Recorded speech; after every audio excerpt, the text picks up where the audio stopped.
As many of you already know, on this channel I like to talk about money, specifically doing things like tracking your net worth or paying off student loan debt, saving money at the grocery store, and from time to time talking about investing in the stock market. Well, one thing that's been missing not only from this channel, but also, to be honest, in my own personal life, is performing a monthly budget.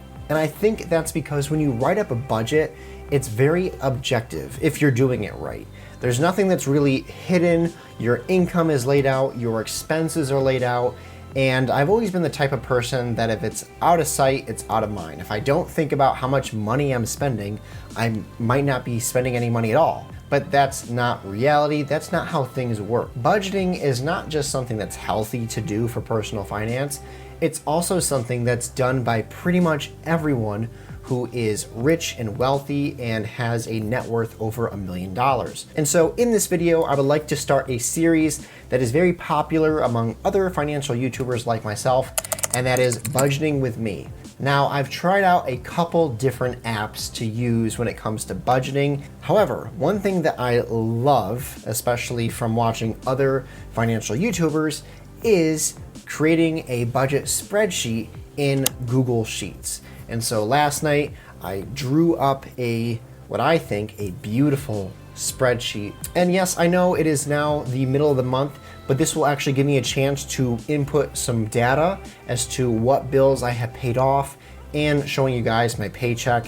I'm an occupational therapist and my pay is somewhat commission based, so it changes from time to time, but I do have a roundabout number as to what I think it is. Let me go ahead and I'm gonna share my screen and you can see this beautiful spreadsheet that I have laid out to complete my Budget with Me video. So here is my spreadsheet, and this video is gonna be rather informal than my other videos that I typically make because it's late at night and I'm just gonna be spitballing here. Most of the time I get paid bi-weekly, so every other week, and roughly the paychecks are around $2,200. And that's more of an average, and I tried to average lower. I'm paid on a commission based off of how many patients I actually am able to see throughout the week, over the course of 2 weeks.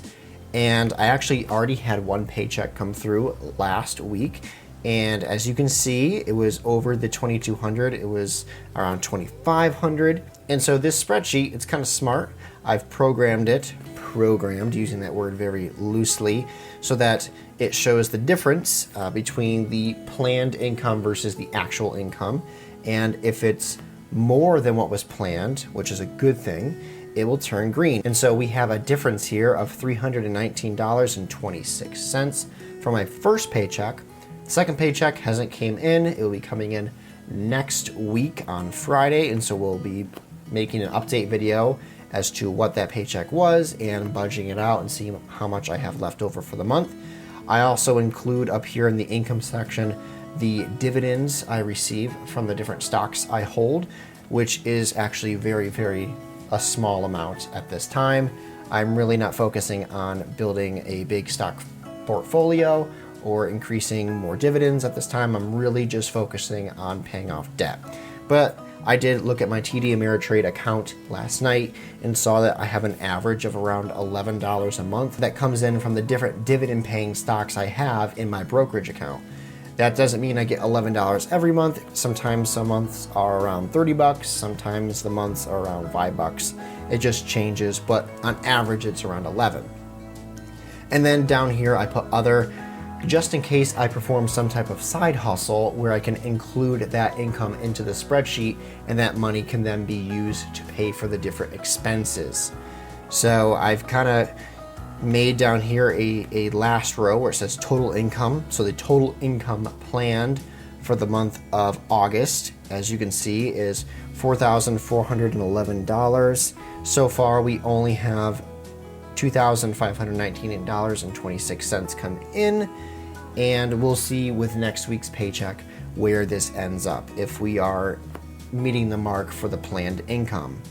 Next up, I want to draw your attention to the expense column down here, because as you know, your budget is made up of your income minus your expenses. So here, to the best of my knowledge, I've listed all of my different expenses, including and starting with my mortgage, which is due on the 1st of every month. And that is always $1,000. And actually, I've already paid this, so I'm going to go ahead and put it in. $1,000. There's a fly buzzing around my head.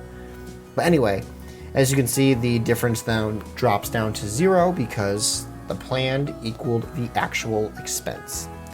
Internet every month is around $49.99. In fact, that's exactly what it is. I paid that yesterday, so I'm going to go ahead and put that number in. So far, we're lining up with our planned and the actual. Next is water. Now, water is one of those kind of trickier things to budget for because where I live, water is billed bi-monthly. And this month, the month of August, it was actually due. However, it was not $25. It was somewhere around, I think, $51. So I could change it and put in, actually I'm going to $51 in here. So what was supposed to happen there is I put a conditional rule that if the actual was more than the planned, this was supposed to show the difference, and it didn't. So I just took a quick pause break there. If you notice, some things might have changed on this spreadsheet, and that's because my conditional formatting was not working. It was supposed to show that if something was greater than the planned expense, it was going to appear red if the actual expense was more. However, it wasn't doing that, and I just figured it out and fixed it. So as you can see with water, I planned $25, but it was actually $51. That's because I figure if I plan out $25 per month, then it's going to be close to what it is when I get billed bi-monthly for the water bill. Next up, we have car insurance. This will be due it's due on the 19th, so we still got another week on that. I'm going to leave that one blank. My phone bill, I actually pay my aunt because we're on a family plan, but I sent her $101, so we're good there. My student loan, this came through on the 10th. Actually, it's $300 that are due, but I put down $800 just as like my bare minimum that I want to put towards it each month. Next up, we have the electric bill, which is $234.52 this month. That's actually rather high. So I put the planned expense. I kind of cheated and I was able to see what it was going to be before I actually paid it. So I put the planned price as what I knew the actual price was going to be. Normally, I don't have the luxury of being able to do that, but I notice sometimes, especially during the summer months, that it will be one month will be around like $30 and then the next month will be around 200 something. And I think it's just because this is our first year that we have been at this house. And if you know how the electric company sends you a bill, if you aren't reading your own meter, they basically try to calculate what it was last year, and then at the end of a certain period, be it every quarter, they'll send someone out and actually read the meter and then give you a adjustment to your bill. I think what I'm going to start doing is submitting a manual meter reading every month in the electric company's app that I have, and that way I have more accurate numbers each month instead of one month it being $230 and the next month it being $10. So that'll give me a little bit easier way to budget out each month for my gas and electric. Next up, we have groceries, and this one I'm going to leave blank for now because I'm still trying to tally up all the groceries. I did mention earlier that I tried using some other budgeting apps like Mint. Now, one of the nice things about Mint that I'm not going to be showing in this video is that Mint will automatically track your transactions and it will try to fill it into a category that it most seems appropriate to. And I don't have my Mint app open right now, but I believe the Mint app actually already has how much groceries I've spent this month. I believe it's around 130 that we've spent, my wife and I, on groceries. We usually make a one-time grocery trip for the month. We budget for that, and then the next month we'll make another one-time trip. We might buy a couple things here and there if we need to, but we try to make the bulk of our grocery shopping in one run. But I'm going to leave that blank for right now. Next up is house insurance. Now, this is not a monthly expense that I usually have to pay for. This is because last year in August, I closed on our house that I'm living in now.